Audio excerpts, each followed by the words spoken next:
Hello again, everyone, and welcome back to the program. I'm your host, as always, Jeff. Welcome to the Economic Prepper Show. I'm going to keep it nice and short like I try to do. Today, I'm going to be talking about Tether and a particular speech that was given at Bitcoin Conference 2024. Now, I know Tether has been kind of a smoking gun. Everybody's waiting for this problem to implode. But I'm going to have a different spin on it today because a friend of mine told me to watch this video and think about what he said. So I'm going to talk about that speaker. I'm going to talk about Tether, where it is now, what's going on today, and how it might be useful going forward. So let me first thank you for joining the program. I really appreciate it. And if you like this kind of content, please like, share, subscribe, do all that good stuff. Really appreciate it. Helps out the channel. Let me share my screen and dive in to talk about Tether and this particular speech that was given at Bitcoin 2024. First off, we're going to look, let's share my screen. Here we go. All right. So first off, let's talk about Tether. Now, Tether has been around. Those of you who don't know, Tether is one of the top cryptocurrencies out here. Let's get CoinMarketCap up so I can show you that Tether. It's the number 3 by market cap. Well, that's not Ethereum. Number 3 by market cap. We're looking at $120 billion of market cap. And Tether has been the number 1 stable coin for a long, long time. But people have always questioned it because, let's go back to the other tab I was pointing at. People like Paolo and others were working on it while they were at Bitfinex, which created the first stable coin, Tether. And the question was that the theoretical of Bitfinex was that there was $1 for every Tether that they created or backed. So you create 1 unit of or 1 token of Tether. The statement by Tether was that they had $1 of something backing it. So they had assets backing the issuance of tokens. So that $120 billion, which I pointed out, the question has always been, do they have $120 worth of assets so that if they ever got liquidated, or if anybody said, I want all my Tether, cash me out, that exists. So what this gentleman who spoke at Bitcoin 2022, this is Howard Lutnick. Now, you may have seen him in different arenas, especially speaking about this gentleman right here, but that's not what we're going to talk about today. And, granted, he spoke there too, Bitcoin 2024, but we're going to talk about Howard's speech and Howard's track record and what he's up to and who he is. He is the CEO of Cantor Fitzgerald, which is a financial assets wholesaler company, for lack of a better description. Howard describes his company a little bit better than mine and how he's impacted in his speech. And I'm going to share this particular speech from 2024, which is worth listening to. I will share a link to that in the description, but if you just search Howard Lutnick Bitcoin 2024 on YouTube, it'll come right up. But it's worth listening to. So he goes into his background and he starts talking about why he's here. And I want to talk about this particular speech, what was the content of it, and the audience. The audience was light. And the reason I believe that the audience was light was because he was there on Saturday. Now, Saturday was the day when a certain former president was there speaking at about scheduled, I think, around 2 in the afternoon. But Howard was speaking at 10:30 in the morning, roughly. I'm going to scroll down to his speech. Of course, there it is. So there's Howard speaking from Cantor Fitzgerald. And it was titled Crossroads, TradeFi, and Bitcoin. Now, he spoke very little about Bitcoin, to be honest with you, in there. He's talking more about Tether than Bitcoin. But Howard's, it's a speech well worth listening to because of his analysis of digital assets. Now, when he got involved, he's like, Cantor Fitzgerald is a wholesaler of all these different types of assets. And when he was speaking up there about Bitcoin, he got exposed to, they acquired, Cantor Fitzgerald is supposed to be a wholesaler of all types of assets.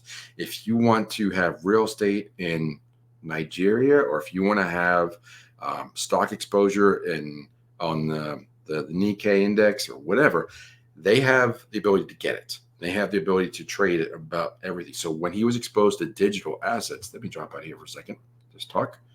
So when he was exposed to digital assets, he needed to learn about it. I think he either acquired a firm or he was working with a firm about digital assets. And now he's like, I got to go learn about this. So that's when he started learning about Bitcoin and other digital assets that are out there, NFTs, the cryptocurrencies, all that stuff. So one of the things they had to learn about was Tether. And as he spoke to the CEO of Tether, which is, let's go back to sharing, CEO of Tether is Paolo. So Paolo, he worked at Bitfinex for a long time. Then I know I've spoken about him in the past, probably about Ethereum or something. But regardless, if you know where I did, what video it was, please leave in the comments. I appreciate that. But Paolo is the CTO at Tether and Bitfinex. So Bitfinex was the exchange that first launched Tether. And the question has always been, what's backing Tether? So Howard got a chance to look under the hood when he was looking at this and said, they wanted to work with Tether. They wanted to talk with Tether. And they said, we'll work with you guys, but this stuff that you're backing, you're backing your dollars with, or your digital dollars, your tokens of USDT. It's not great assets. Howard was very kind in how he described it in a speech, but basically it was junk bonds, bad notes, all those different things that had face values like say you have a mortgage, a commercial mortgage has a face value of $1 million, but the company it's written with, they're going under. It's not good. It's like just selling for pennies on the dollar. So even though that bond may say $1 million on face value, it may only be worth 100 grand or less. So that's bad paper in the financial terms. So Howard said, Paolo, and to the Tether team, we will work with you and we'll start working with you more, but you got to get rid of this bad paper, this bad backing. So what they did, and what Howard helped them, because he works directly, because of the size of Cantor Financial, he works directly with the U.S. government and can get treasury bonds like right away and be instant liquidity. So his plan and what he's working on and has been working on with Tether is to swap out their bad paper with U.S. Treasury bonds. Now, Howard goes on to say, and this is an interesting angle, is that they're promoting Tether because now it's basically linked with U.S. Treasury. So if let's just say you're in a country that's not the United States, okay? You're in a country with a bad fiat currency, worse than the dollar. We know the dollar is garbage. We understand that, because we've done our homework. You've watched my videos, you know what's going on there. But let's just say you're in Venezuela and you get your paycheck, but you want to cash out. You want to not keep your value, or you store your value in something other than the local currency. Well, Howard's solution is that if you have digital asset, you could swap it. Like just say, I don't know what Venezuela uses. It might be the peso. I'm not certain. If you know, leave it in the description. But let's just say you swap out the Venezuelan currency for USDT. So now you have exposure to a digital asset that's tied to the dollar, which is tied to the US Treasury. And it's considered the best fiat on the planet. It's the world reserve currency. So now you've gone from a bad currency in Venezuela or wherever you are to the best currency that's available, that's out there, that's a fiat currency, which is the US dollar. So that's a benefit to those people. So they get away from, the ruble, the peso, the yuan, or whatever, to get to US dollars backed by treasuries. So this is going to strengthen the dollar and strengthen treasuries, which is going to strengthen the US bond market, which is experiencing issues. So it's a big, this whole picture is very, very complicated. But what I wanted to bring out is that Tether isn't the Tether that we worried about 3, 4, 5, 6 years ago, waiting for that to implode, is changing. It's evolving. It's getting better because of what people like Howard. And Howard is, please go listen to the speech. I know it's 20 minutes. You can probably breeze through the first 5 or 10 minutes, but it's very important to understand that the Tether of 2015, 16, 17 is not the same as the Tether of 2024 and beyond. You're basically getting out of a local currency that's bad, getting to a better currency, which is not typically available to most people in those current countries. And you're basically buying US treasuries.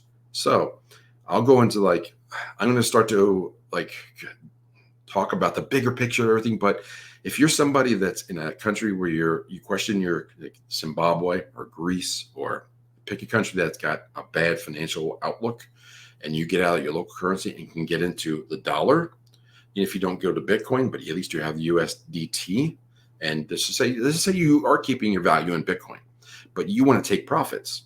What do you take profits into? That's always the question. If you think Bitcoin and you see Bitcoin say sometime next year worth $200,000 US, and you think that it's probably not going to go any further, or you want to take some profits.